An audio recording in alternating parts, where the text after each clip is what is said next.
By the middle of the 19th century, railway travel had made the world a much smaller place. People and goods could be transported the length and breadth of Britain at speeds that nobody could have imagined 50 years before.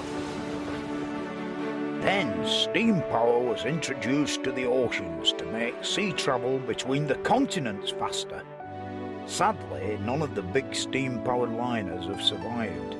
Unlike railway engines and traction engines, they were just too big and costly to renovate and keep running once their time was up.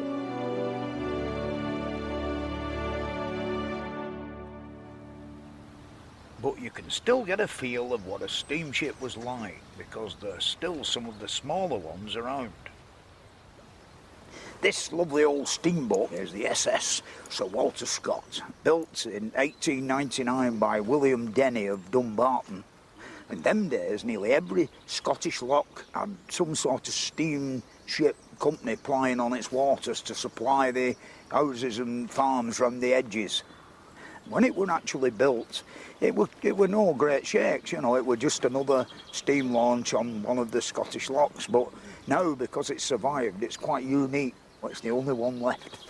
And one of the reasons it's survived is it doesn't do any polluting. Unlike a diesel engine that spits all sorts of stuff out into water, a steam engine doesn't. The water of Loch Katrine is the actual drinking water of Glasgow.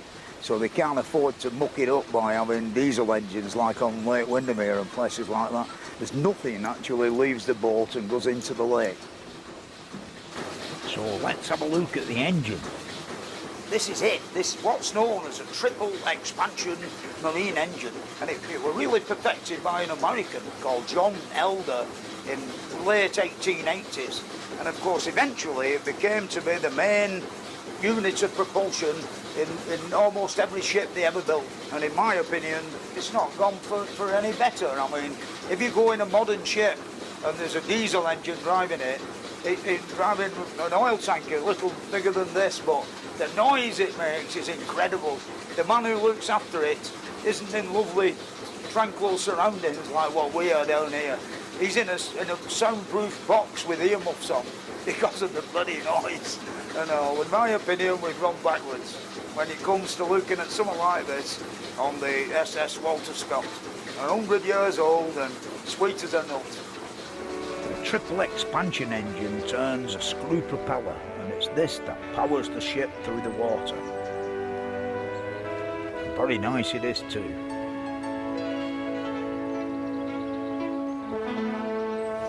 But the first steam-powered ships were propelled by paddle wheels like this. The first paddle steamers were built in the early 1800s, but like early locomotives, they had a lot of limitations. They weren't very seaworthy, and the great problem were keeping them supplied with coal because the boilers were uneconomical. And of course, when they rocked over, you got one side out the water and all sorts of terrible things happened. They were mainly used on rivers and very near the coastline, so something else had to happen. And it was one of my heroes, Isambard Kingdom Brunel, who made the breakthrough. The SS Great Britain was built by Brunel, and it was one of the outstanding engineering achievements of the Victorian age. It was the first big ocean-going ship to be constructed from iron and powered by steam. Brunel's original plan had been to build the Great Britain with paddle wheels, but he knew that paddles weren't the best form of propulsion for crossing the ocean. About this time, a new method of propelling ships was being developed, which involved having a screw propeller attached to the stern of the ship below the waterline. Brunel decided that this was a big advance on the paddle wheel, so he made changes to his design. The development of the screw propeller was one of the most important in the history of seafaring. Brunel went on to build an even bigger ship, the Great Eastern, which had paddles and a propeller, but it was the propeller that went on to rule the waves. Within 25 years of the launch of the SS Great Britain, massive advances have been made in the building of propeller-driven iron steamships, and from the middle of the 19th century onwards, all of the great transatlantic liners had propellers. All the really big steamships have gone, but there's one or two small ones survived. And this one behind me, the SS Shieldall, was built in Glasgow in 1955. And it had a rather different occupation when it was first built. It was owned by Glasgow Corporation, and they used it for delivering treated sewage out into the sea. In the summer months, they told me, it doubles up as a passenger boat. So as well as sailing out to sea with the treated sewage, it had a load of passengers on as well. It must have been a bit whiffy. Anyway, it survived here now, and it's here in Southampton, and they do cruises. It's one of the few seen sailing round the Solent today. So I'm going to go and have a look at the engines and what it's all about inside. Hello, John. How are you doing, mate? Hello, Fred. All Good right. to see you. Thank you. Yeah. Come and have a look at our boiler room. Right. Aye. Aye. Yeah. Have they always been oil-fired, these boilers? She was built as a coal-fired ship, Yeah. but she was converted in the shipyard before she left. Ah, so we never had any. We've never had any coal shoveled in. What pressure do they run on? It runs at 180 psi. Yeah, that's a fair pressure, isn't it? Mind you, for compounding 3 times, you need to start off with a big high pressure, don't We you? do, yeah. How often do you have to sweep the tubes? Oh, we got steam soot blower. Yeah, Which we blowing. yeah, we blow yeah. it right out of the tubes. Oh, yeah, I tried that. Unsuccessfully. Well, we see we've got the advantage that the ship can go sort of out of sight of the land. The big black cloud. Yeah. Oh.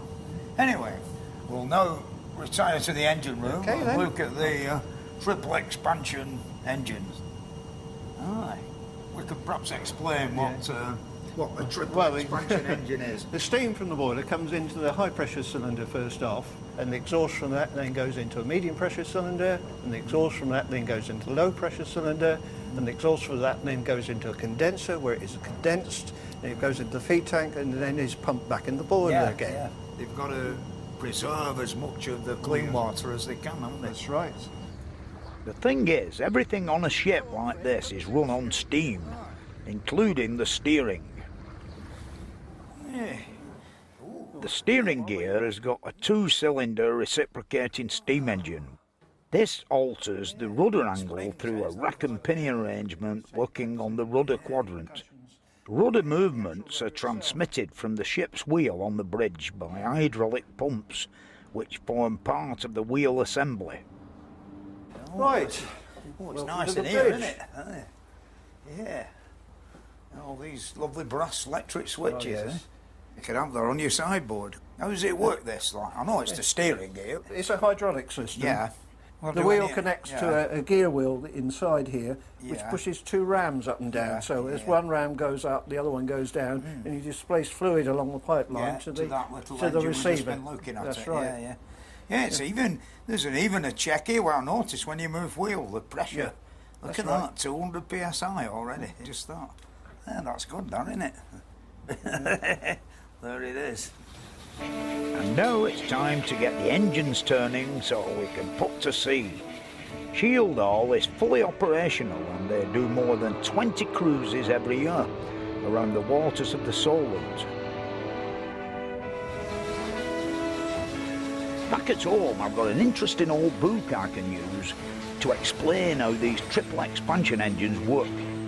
You're on this lovely engraving of a triple expansion engine where you can, more or less self-explanatory, the steam comes in at the high pressure cylinder end and it pushes the piston up and down after the valves let it in, you know, sort of thing. And then it's exhausted into a receiver where it hangs about a bit till the valve on the intermediate cylinder opens, and then it's let through into the intermediate cylinder, and it does its work there. And then it's exhausted again into another expansion chamber, where waiting in its turn to enter the low pressure cylinder. And then finally into down here, that big square trunking, into the condenser. What in actual fact is happening is they're using every ounce of the power of the steam. It's actually used 3 times, you know, in like a single cylinder mammoth type thing. It's just used once and it goes up the chimney. as you might say. But in here they get, I mean, at sea they've got to get every bit of economy that they can. And of course they made quadruple expansion engines and all sorts of different variations with 3 cylinders, one on top of the other. But in a boat there's no room for that, so they've got to go long. Although the really big ships have all gone, you can still see what the huge triple expansion engines that powered them were like, because they weren't just used in ships. This is the Bratch pumping station near Wolverhampton, which has been restored by an old friend of mine, Len Crane. And the triple expansion engines in here are the sort of size that the ones on the Titanic would have been. Anyway, come up here, Fred, and have a look. Do you want to go through there? Yeah. This is where it all happens. It's almost like a ship, isn't it? Yeah. Yeah, well, then basically it's the same engines that were in the Titanic. Yeah, beautiful. Yeah. Crossing the North Atlantic. When we first opened that regular the very first time, and it moved and turned over, a lovely feeling. Lovely feeling.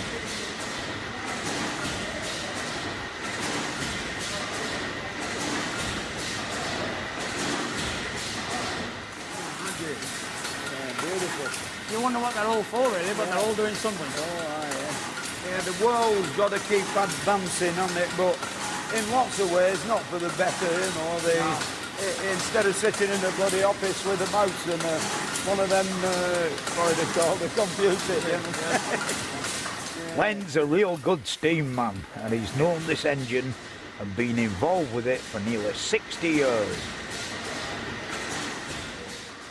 But this isn't all he's got here. Parked outside, he's got this lovely steam crane. There's not many of these around, and there was no way I was going to leave without having a go on it. We've got 3 speeds, you see. Not synchro, man. Yeah. Come on, I'll do it. There you go. Right. All right, a little toot. Yep. These cranes were built to all big industrial Lancashire boilers, the length and breadth of the country. It's on the motorway, of course. Yeah, there's no pubs along the motorway. The boilers would weigh up to 40 or 50 tons, and it would take a week to get from Wolverhampton to Birkenhead with such a huge load. It's a very versatile engine. A crane and a big traction engine all rolled into one. So when they've got a boiler to deliver to the docks or the shipyards, the crane will be used back at the works to lift it onto the trailer. Once you are loaded up, the traction engine will take over and tow the trailer from the works to the docks. And once it got there, the crane will be used to unload it. I really enjoyed that. But getting back to the water, the canals were still very important. Even though railway mania had gripped the country by the middle of the 19th century, the canal network was still thriving for the transportation of goods, and steam power came to the canals. This is the steam narrowboat, the President. It's 70 foot long and it's always riveted wrought iron with an elm bottom, and it was powered by a compound steam engine. The problem with the steam-driven canal boat is the fact that the machinery took up too much room. Like, you could get 25 tons on a normal horse-drawn canal boat, but one driven by steam, you lost about 12 tons of valuable cargo space. It had one good thing about it, though. It could pull 2 fully loaded canal boats called butties behind it as it went along. So I suppose in some ways, you know, it were a bit of an improvement on an horse. The boiler is coke-fired and is fed with filtered canal water by a steam pump. The original engine has been replaced and the power now comes from a simple twin-cylinder engine that came originally from a Thames launch.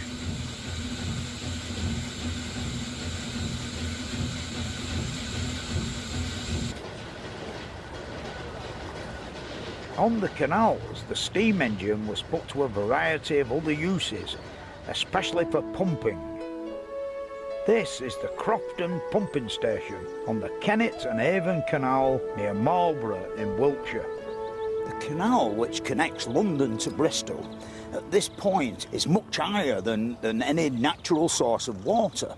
And of course, every time a boat comes to cross over the summit, the water's got to be pumped up out of the river by the beam engines to enable the locks to work properly.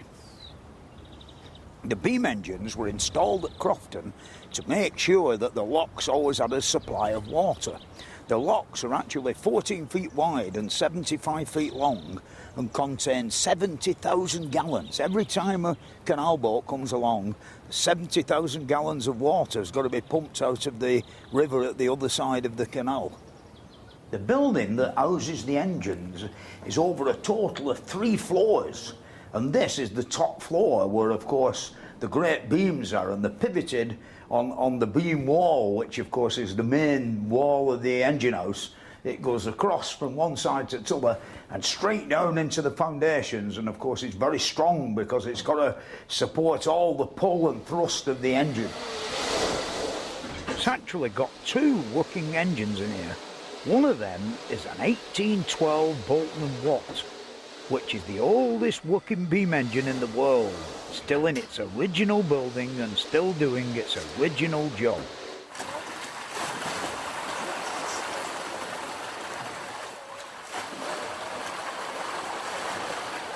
On the middle floor, like, you get some idea of the feeling of power. It's got an 8-foot stroke and 42-inch diameter cylinder or pistons. And of course here you get a good view of the central wall which supports all the beams, which in turn support the great cast iron beam itself. Because the actual engine house is really part of the engine. This is the ground floor where the engines control from, and at this end is the actual pumping end. Also on this floor, as well as the controls, is the boiler room, which contains 2 Lancashire boilers that run on £20 per square inch. Doesn't seem a lot, that, does it, for moving all this great mass of iron? But the secret is the actual vacuum and atmospheric pressure. By the end of the 19th century, the steam engine was being put to a wide range of uses. And when engineers were faced with the problem of how to construct a bridge over the River Thames that would allow big ocean-going vessels to continue to come upriver into the Pool of London, it was steam power that came to their aid. Because the idea they came up with was a bridge that was based on the bascule principle of a lifting central section, and it was 2 huge steam pumping engines that provided the power to lift the bridge. This is one of a pair of compound steam engines that actually works 2 water pumps that pump up the weights in the accumulator to actually generate the energy to work the hydraulic engines that make the bridge lift up. These 2 large green iron tanks contain approximately 100 tons of iron blocks. And the steam engine works the water pumps that actually pump a column of water up underneath the 100 ton of iron. And when this valve here is opened, like I'm going to do now, the whole 100 tons comes down on the piston, compressing the water and enabling the hydraulic engine to move and work the quadrant that raises up the bridge. Bascule is actually French for seesaw, and this is the base of one of the piers that the bascules swing down into. In spite of the complexity of the system, they only took about a minute to raise to their maximum, 86 degrees. This is the actual valve that controls the pressure from the hydraulic engines, and of course I've just shut it and down's coming the bridge. Today the bascules are still operated by hydraulic power, but now they are driven by oil and electricity rather than steam. And back in the 1890s, when Tower Bridge was first opened, a revolutionary new steam engine was set to make a dramatic first appearance at an event designed to gain the maximum publicity for it. In 1897, In celebration of her Diamond Jubilee, Queen Victoria had the whole British fleet lined up at Spithead. I think there were 5 lines 6 miles long of British battleships and cruisers witnessed by the crowned heads of Europe and the world. Into the middle of it all, an uninvited guest came speeding through, the fastest thing anybody had ever seen on water. It was the little 44-ton experimental steam turbine vessel that had been built by Charles Parsons. Here it is, the world's first steam turbine-driven ship, the Turbinia, and it's got pride of place in the centre of Newcastle's Discovery Museum. When it were actually in use, they reckon flames used to come out of the funnel, and of course Charles Parsons himself would be in here in this control room shouting instructions down to the lads in the engine room. And I mean, the thing did an unbelievable 34 knots, I think, which is nearly 40 miles an hour, and nobody had ever seen anything go so fast on the water before. The success of the Turbinia really stemmed from 2 innovations. Number 1, the steam turbine, and number 2, the slenderness of the hull. Mr. Parsons did a bit of rowing, you see, so he made it like a rowing boat on the River Cam in Cambridge. With these sort of speeds, the steam turbine could no longer be ignored. The Admiralty immediately took up a system of building destroyers with steam turbines inside them. The steam turbine is like a series of windmills inside a case, so the wind can't escape, you know, sort of the instead of it being wind, of course, it's steam, and it impinges onto all the blades of the windmill, and they're all attached to the same shaft, and of course it makes it go faster. I've got a wonderful book here that describes, I mean, when you look at a steam turbine, it don't look much at all. It's shrouded in sheet tin that covers up the great casing that contains all the works. When we've taken off the lagging, you've got to lift up the next bit, revealing the main spindle. That's what holds it all together, what it all spins round on. And then at the left-hand end here is the main steam valve, or the main delivery of the steam coming in to feed the turbine. There's the main steam pipe. Most of it's lagging to stop condensation. Then we'll sort of take the inside of the outer casing away, which reveals the actual blades, or the windmill part of it inside. There's like a slight taper in these vanes, and the reason for that is at the narrow end the high pressure comes in, and as its energy is expanded, it sort of, you know, it has less power. The vanes are a bit bigger, you see, and that's the way that, you know, it utilises all the full power of the steam. When you see one in reality, it looks ever so fragile, you know, and you think it's going round, if a bit of muck got in or something like that, it'd smash it to pieces. And these are the actual turbines in Turbinia. There's actually 3 turbines in here, like a big one in the middle and 2 smaller ones on the outsides, each of which has a prop shaft that sticks out the back end with 3 propellers on each prop shaft. That's some power, you know, when you think about it, sticking out the stern end of the ship. It's crammed a lot of machinery in an hull that's hardly 8 feet wide. It's bad enough, really, with the ship stationary, but what it must have been like doing 40 miles an hour. It must have been incredibly hot.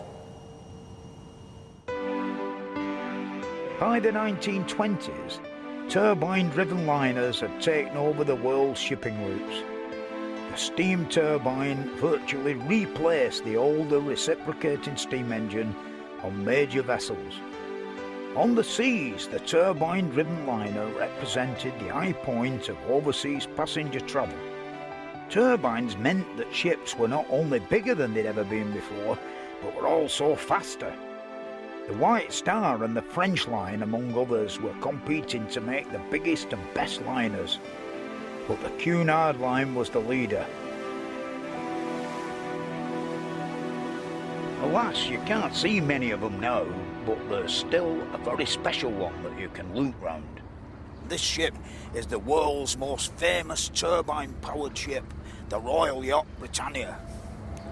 was built by John Brown at Clydebank.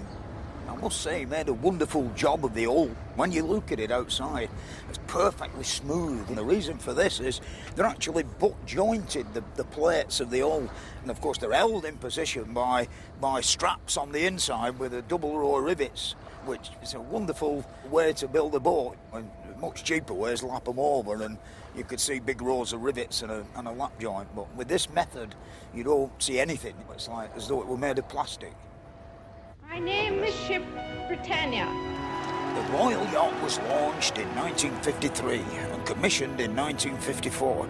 And between then and 1997, it ferried the Queen and the royal family around the world almost 1,000 times.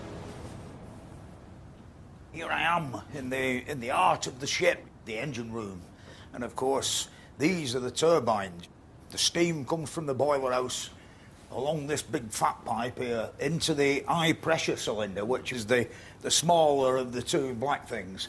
When the steam had done its work in the turbines and it turned the spindles round into the gearboxes, which are these two big white bits with lots of lubrication pipes on and all of that, it then in turn turned the two prop shafts to the stern end of the boat where it turned round the propellers and away we went.